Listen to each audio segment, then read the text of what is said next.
हर साल फाल्गुन मास की चतुर्दशी को करोड़ों लोग जागते हैं, उपवास रखते हैं, मंदिरों में मीलों लंबी कतारों में खड़े होते हैं। लोक कथाएं कहती हैं कि आज शिव और शक्ति का मिलन हुआ था। कुछ कहते हैं आज महादेव ने कालकूट विष पिया था। लेकिन दोस्तों, क्या आपने कभी रुककर अपनी बुद्धि से एक सवाल पूछा है? यदि शिव अजन्मा है तो उनका विवाह क्यों? यदि शिव सर्वशक्तिमान है तो उन्हें विष से कष्ट क्यों हुआ? और सबसे बड़ा सवाल जो दुनिया को मोक्ष देता है, वो स्वयं आंखें बंद करके युगों युगों तक किसकी तपस्या करता है? क्या आपने कभी सोचा है कि उस बंद आंखों के पीछे शिव किसे देख रहे हैं? आज सत्य पंथ चैनल के माध्यम से संत रामपाल जी महाराज इस पर्व के बारे में वो सत्य बताते हैं जो आपकी रूह कंपा देगा। वे कहते हैं कि महाशिवरात्रि केवल एक धार्मिक रस्म नहीं, बल्कि एक अलार्म है उस आत्मा के लिए जो काल के लोक में सोई हुई है। संत रामपाल जी महाराज एक ऐसा तर्क देते हैं जो विज्ञान और शास्त्र दोनों को जोड़ता है। वे पूछते हैं कि यदि शिव जी ही पूर्ण परमात्मा होते तो उन्हें तपस्या की क्या आवश्यकता?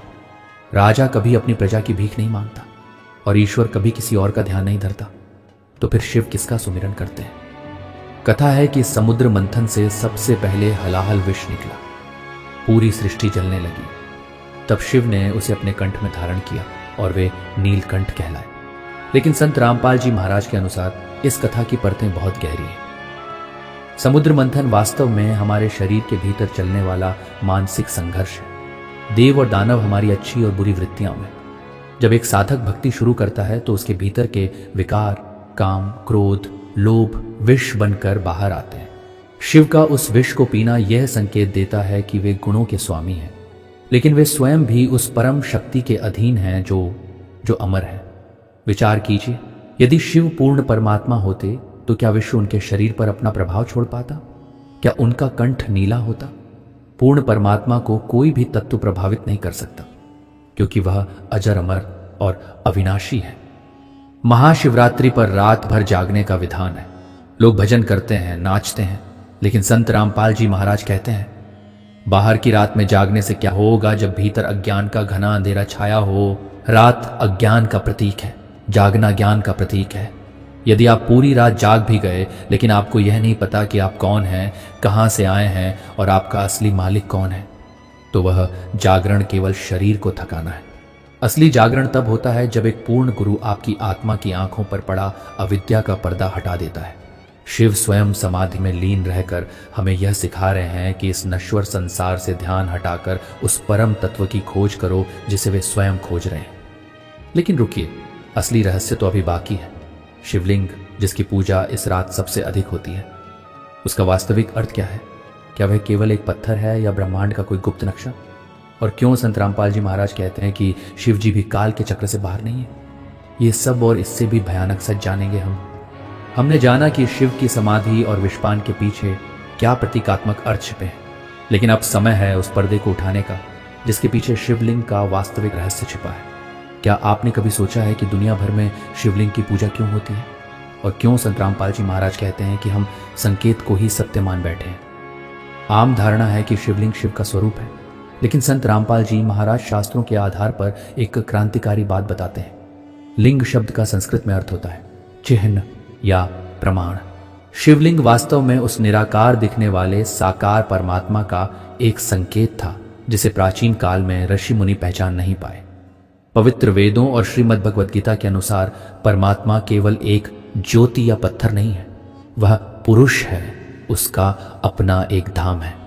संत रामपाल जी महाराज समझाते हैं कि जब भक्त निराकार की साधना में उलझ गया तो उसने उस अज्ञात शक्ति को याद करने के लिए एक स्तंभ या पत्थर का सहारा लिया। लेकिन आज हम उस तत्व को भूलकर केवल पत्थर को ही परमात्मा मान बैठे हैं। क्या पत्थर दुख हर सकता है? क्या पत्थर जन्म मरण मिटा सकता है? नहीं, मुक्ति के लिए उस जीवित परमात्मा की आवश्यकता है जिसका यह प्रतीक है।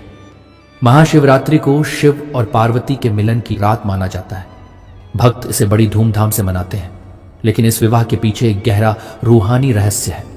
संत रामपाल जी महाराज के अनुसार शिव और पार्वती प्रकृति माया का यह मिलन इस संसार के बंधन का प्रतीक है। जब तक जीव इस प्रकृति और त्रिगुणमयी माया रज सत तम के जाल में फंसा रहेगा, वह कभी सतलोक नहीं पहुंच पाएगा। शिव और पार्वती का विवाह हमें यह याद दिलाता है कि हम इस नश्वर संसार के रिश्तों और बंधनों में बंधे हुए हैं, लेकिन महाशिवरात्रि का असली संदेश ये है कि आत्मा को इस माया से ऊपर उठकर उस पूर्ण परमात्मा से अपना संबंध जोड़ना चाहिए जो कभी नहीं छूटता। क्या शिव का विवाह उन्हें जन्म मरण से मुक्त कर पाया? विचार कीजिए, शास्त्रों के अनुसार देवताओं का भी जन्म और अंत होता है। क्या शिव भी काल के अधीन है?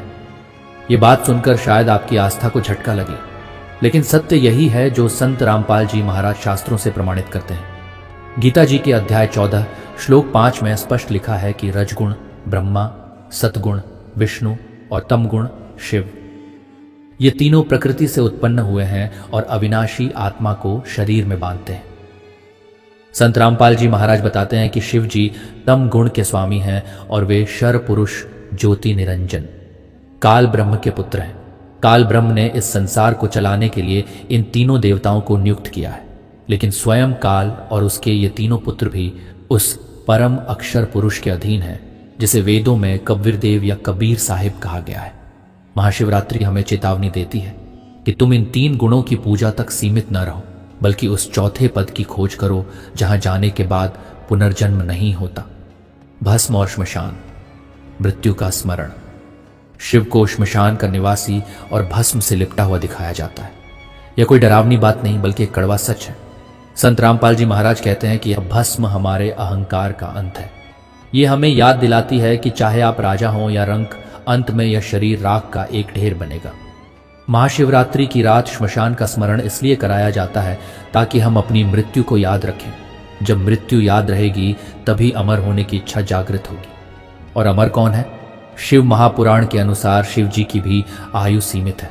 तो फिर अमर कौन है? वह कौन सा धाम है जहां मृत्यु नहीं पहुंचती? संत रामपाल जी महाराज बताते हैं कि वह धाम सतलोक है। अब सवाल उठता है, यदि शिव भी साधना कर रहे हैं, यदि शिवलिंग केवल एक संकेत है और यदि यह संसार केवल काल का जाल है, तो फिर हमारा असली घर कहाँ है? और इस महाशिवरात्रि पर हमें ऐसी कौन सी नाम दीक्षा लेनी चाहिए जो हमारे वह सारे पाप काट दे? क्या आप उस गुप्त मंत्र के बारे में जानना चाहते हैं जिसकी ओर शिव स्वयं इशारा करते हैं? क्या आप जानना चाहते हैं कि महाशिवरात्रि की इस रात में छुपा वो अंतिम सत्य क्या है जो आपको सीधे परमात्मा से मिला सकता है? हमने जाना कि शिव भी तपस्या में लीन है और यह सृष्टि काल के चक्र में फंसी है, लेकिन अब प्रश्न उठता है, उस चक्र से बाहर निकलने का रास्ता क्या है? वह परम पुरुष कौन है जिसकी शरण में जाने के लिए गीता का ज्ञान देने वाला काल भी स्वयं अर्जुन को निर्देश देता है? आज हम सत्य पंथ चैनल पर महाशिवरात्रि के इस महारहस्य का अंतिम खुलासा होने जा रहा है। पौराणिक कथाओं में वर्णन आता है कि महादेव ने माता पार्वती को अमर कथा सुनाई थी ताकि वे जन्म मरण से मुक्त हो सकें। यहां एक गहरा विरोधाभास है। संत रामपाल जी महाराज एक तर्कपूर्ण प्रश्न करते हैं, यदि महादेव स्वयं अमर हैं और उनकी पत्नी को अमर कथा सुनानी पड़ रही है, तो क्या इसका अर्थ यह नहीं कि वे भी जन्म मरण के चक्र को समझते हैं? हकीकत यह है कि वह अमर कथा उस पूर्ण परमात्मा का ज्ञान था जो सतलोक में निवास करता है। शिव जी स्वयं उस ज्ञान के संरक्षक हैं, दाता नहीं। संत रामपाल जी महाराज बताते हैं कि अमर केवल वह है जिसका जन्म किसी मां के गर्भ से नहीं होता, जो समय की सीमाओं से परे है, और वह सत्ता है कबीर साहिब, कबीर देव, जिन्हें वेदों में अथर्वा और अमीय कहा गया है। पवित्र श्रीमद् भगवद गीता के अध्याय 15 श्लोक 16 और 17 में स्पष्ट भेद बताया गया है। 2 पुरुष हैं, नाशवान और अक्षर अविनाशी। लेकिन श्लोक 17 कहता है, उत्तम पुरुषस्त्वन्यः परमात्मेत्युदाहृतः, अर्थात उत्तम पुरुष तो इन दोनों से भिन्न ही है जिसे परमात्मा कहा जाता है। संत रामपाल जी महाराज इसी अन्य यानी तीसरे पुरुष की पहचान बताते हैं। शिव, ब्रह्मा और विष्णु इस संसार की व्यवस्था संभालते हैं, लेकिन वे मोक्ष के दाता नहीं हैं। महाशिवरात्रि की यह रात हमें याद दिलाती है कि हमें इन व्यवस्थापकों का सम्मान तो करना है, लेकिन भक्ति उस कुल के मालिक की करनी है जिसने इन सबको उत्पन्न किया है। लाखों लोग इस रात जागते हैं पर खाली हाथ रह जाते हैं। क्यों? क्योंकि उनके पास वह बीज मंत्र नहीं है जो आत्मा को काल के जाल से छुड़ा सके। संत रामपाल जी महाराज के अनुसार महाशिवरात्रि का वास्तविक लाभ तब मिलता है जब आप एक तत्वदर्शी संत से वह सत्य नाम प्राप्त करते हैं जिसका उल्लेख गीता अध्याय 17 श्लोक 23 में ओम तत्सत के सांकेतिक रूप में किया गया है। असली जागरण वह है जब मनुष्य को पता चले कि उसका असली घर सतलोक है, जहां न बुढ़ापा है, न दुख है और न मृत्यु। शिव की आराधना का फल तभी पूर्ण होता है जब हम शिव के बताए मार्ग यानी त्याग और तप से प्रेरणा लेकर उस पूर्ण परमात्मा की खोज करें। महाशिवरात्रि केवल एक तारीख नहीं, एक चेतावनी है। ये रात कहती है कि समय बीत रहा है। आज जिसे आप अपना शरीर मान रहे हैं वह कल भस्म हो जाएगा। जिस शिव की आप पूजा कर रहे हैं वे स्वयं समाधि में उस परम सत्य को निहार रहे हैं। तो क्या आप अभी भी केवल परंपराओं में उलझे रहेंगे? संत रामपाल जी महाराज का आह्वान है, शास्त्रों को खोलो, सत्य को पहचानो। महाशिवरात्रि पर शिवलिंग पर जल चढ़ाने के साथ साथ अपने हृदय में तत्वज्ञान का जल छिड़किए। अज्ञान की नींद से जागिए, क्योंकि मनुष्य जन्म बार बार नहीं मिलता। दोस्तों, सत्य की खोज ही जीवन का असली उद्देश्य है।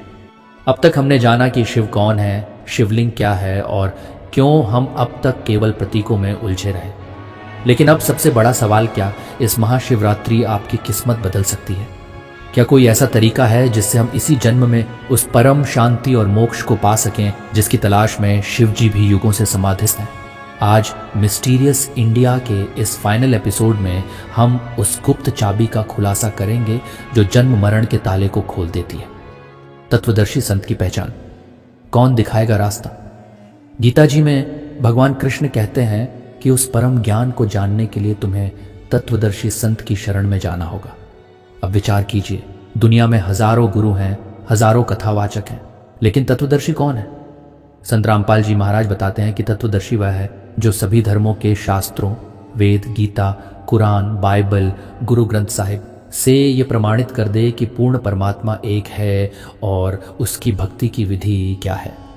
महाशिवरात्रि पर हम शिव की पूजा करते हैं, लेकिन शिव जी के ही उपासक रहे मार्कंडेय ऋषि को जब संकट आया तो उन्हें भी उस पूर्ण परमात्मा की शरण लेनी पड़ी थी। इसका अर्थ है कि एक ऐसा विधान है जो इन त्रिदेवों की शक्तियों से भी ऊपर कार्य करता है। महाशिवरात्रि की रात को काल की रात भी कहा जा सकता है यदि हम अज्ञान में मर गए। संत रामपाल जी महाराज चेतावनी देते हैं कि यह मनुष्य जीवन एक कीमती अवसर है। यदि इस बार हम चूक गए तो फिर वही 84 लाख योनियों का कष्टदायक चक्र शुरू हो जाएगा। शिव जी को पशुपति कहा जाता है। इसका एक आध्यात्मिक अर्थ यह भी है कि उन जीवों के स्वामी हैं जो पशु वृत्ति में जी रहे हैं। लेकिन मनुष्य का लक्ष्य पशु बने रहना नहीं, बल्कि हंस बनना है।